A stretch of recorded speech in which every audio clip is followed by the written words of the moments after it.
So today, we're going to unpack a really powerful way to think about childhood trauma. We're going to use this one central metaphor to explore what happens when our body's amazing, life-saving survival systems are basically forced to work overtime, and what that actually means for our health, way down the road. All right, just picture this for a second. You're out for a hike, it's a beautiful day, and then all of a sudden you see it, a bear, right there on the path. Instantly, your heart just starts hammering in your chest, right? Your breathing gets all fast and shallow. You feel this massive jolt of energy. Your body knows exactly what to do, doesn't it? It doesn't even wait for you to think. And that whole response? It's this brilliant, totally automatic three-step survival plan. First, your brain perceives the threat. Yep, that's a bear. Second, it yanks the fire alarm, flooding your system with adrenaline and cortisol. And third, that chemical cocktail gets your body ready for action, to either fight for your life or run like you've never run before. It's a perfect system for a short-term, get-me-out-of-here kind of emergency. Okay, but what happens when the bear isn't just some random, one-time threat out in the woods? In this next part, we're going to see what happens when that danger isn't temporary at all. When, metaphorically speaking, the bear comes home with you. And it is so important to remember this. That stress response, it is not the bad guy here. It's an incredible evolutionary masterpiece that has literally kept humans alive for thousands of years. It's designed to do one thing: save your life when you need it most. And here is where the whole story pivots. This is the big question we're really digging into. What happens when that life-saving system gets triggered over and over again? Not by a bear you see once, but by a danger that's constant, that's unpredictable, a bear that actually lives in your own home. This chart just lays it out so clearly.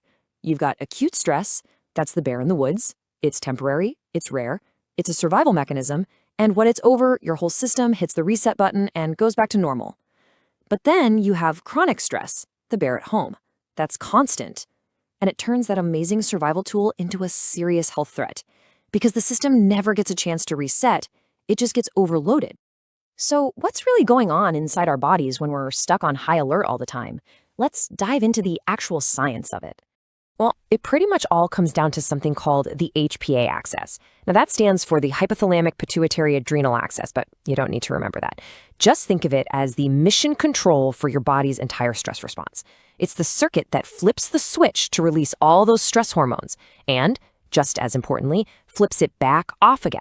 Now this is the crucial part.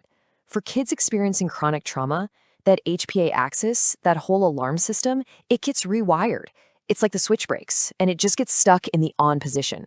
The body is constantly being told it's in danger, even when there's no bear in sight. And this isn't just some abstract idea.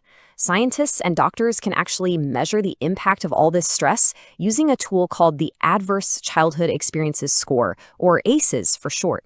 It's basically a way of counting up different kinds of major adversity someone might have gone through as a kid, things like abuse, neglect, or serious problems in the household. And here's why that score matters so much. The numbers are just staggering. A person with a high ACE score, meaning they've been through a lot of adversity as a child, has a dramatically higher risk for 7 of the 10 leading causes of death for adults. 7. Think about that. And what does that risk look like in the real world? We're talking about the biggest health crises we face. The science now draws a direct biological line from that constant stress in childhood to an adult's risk for heart disease, for stroke, cancer, you name it. That bear from childhood leaves behind real, physical footprints decades later. But, and this is a really big but, this is where the story starts to change. Understanding all this science isn't about doom and gloom. It's actually about completely reframing how we think about trauma. And that's what opens up the path to healing. This slide right here is the whole takeaway. The old way of thinking saw the results of trauma, things like addiction or depression or anger, as just bad behavior, a kind of moral feeling. But the real story, the one the science is telling us, shows that these are actually coping mechanisms. It's not a character flaw. It's a physical injury to the body's nervous system. And the most important part, it is not a life sentence. It is a treatable condition because the very same brain that was rewired by stress has this incredible ability to rewire itself toward healing. So really, the message here is one of incredible hope and empowerment. When we understand the biology of what's happening, we can finally move past all the shame and the blame.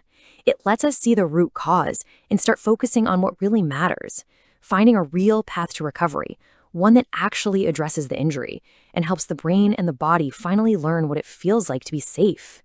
And that leaves us with this one final, really important question. If we accept the trauma is a physical injury, just like a broken bone, then our entire approach has to change, right? It asks all of us to stop judging the symptoms and start instead to treat the wound. It empowers us to ask, if our brains can be injured, then how can we tap into their amazing ability to change and become the architects of our own healing?